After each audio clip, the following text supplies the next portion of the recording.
is to see President Trump say, hey, I think this is a kind of war we need to engage in. He called out Barack Obama for engaging in a war with Iran. So I think I'm going into the briefing hoping to hear the same kind of information President Trump found persuasive, and we'll see, because we're supposed to vote later this week. And I think, look, the idea that Congress doesn't vote isn't unprecedented. Congress never voted on the Korean War, but it was a war, even though they tried to say it was something other than that, while on the page was a war.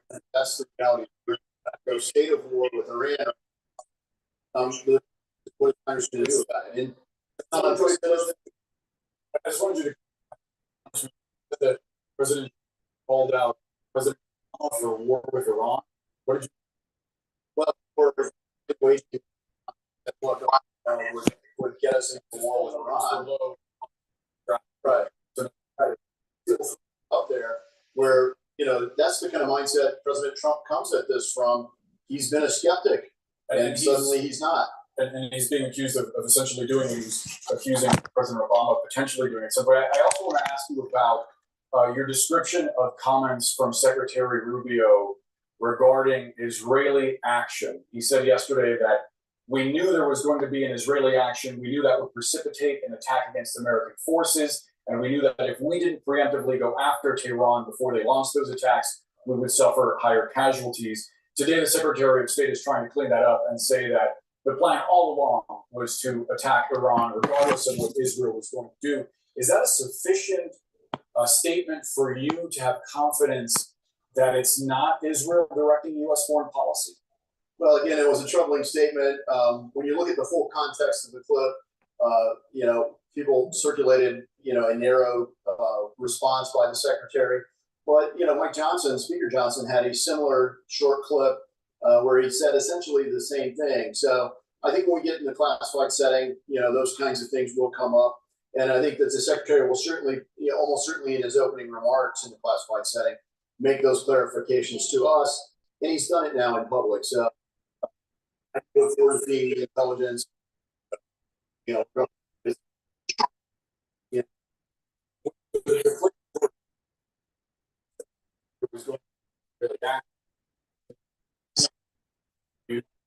Facing what it is going to do, figuring out, especially when U.S. services are under it. Yeah, I mean, as I said, troubling statement by the secretary. But here's the thing: look, if the United States is going to go to war with Iran, that's a different story. The fact that Israel would have a just cause to go to war with Iran is very understandable. I mean, you look at Iran; they've been the world's leading state sponsor of terror, and where's that terror been directed? I mean, overwhelmingly against the people of Israel. It's as predictable as gravity. When Iran has had money, they've used it to fund proxy terrorists, Hamas, Hezbollah, the Houthis, and they've all targeted Israel. The 10/7 massacre was enabled by the funds that were freed up under the Biden administration and flowed to Iran. That money flowed ultimately to Hamas. Now, Hamas carried out the attacks, but with the full knowledge and support and to some extent coordination from Iran's government. So there's no doubt Israel would be across the war.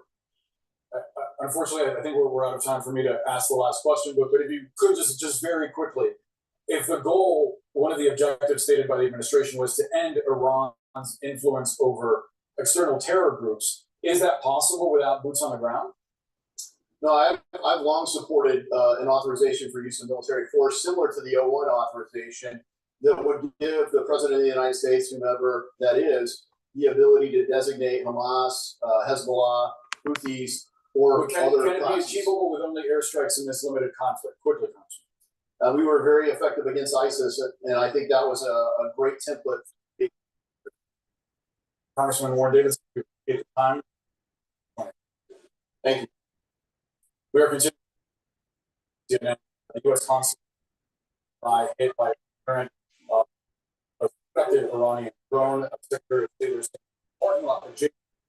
We'll have more details on exactly what happened. He said no injuries. We'll look for details there. The arena with Casey Hunt starts right now. This is CNN Breaking News. Breaking news: an American diplomatic compound coming under suspected attack.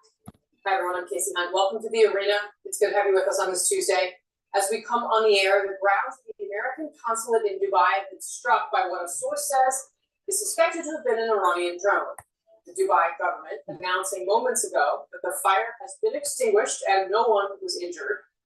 Elsewhere in the region, the U.S. embassies in Saudi Arabia, Lebanon, and Kuwait have all been closed, and numerous other consular facilities have been evacuated amid mounting Iranian attacks.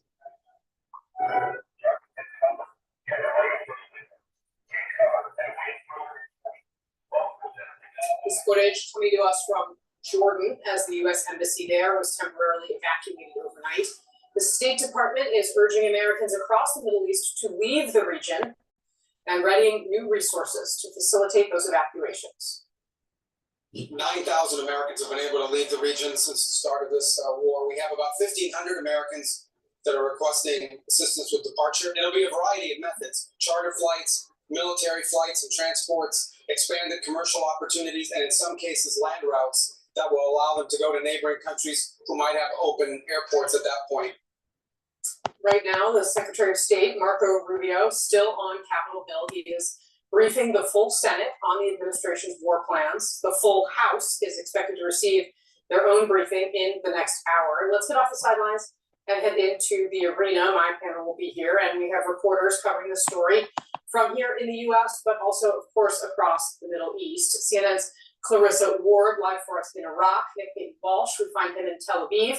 Kristen Holmes outside the White House. Vanessa Yurkevich at the New York Stock Exchange. Clarissa, though, first to you, what more are we learning about the strike on the grounds of the U.S. consulate in Dubai, and what else are we seeing? What other movement across the region? So, Casey, we still don't have a full picture of exactly what happened in Dubai, although we did hear from Secretary Rubio there that the fire has been extinguished, that no one was harmed, that it reportedly was some kind of a drone that hit adjacent to the chancery in the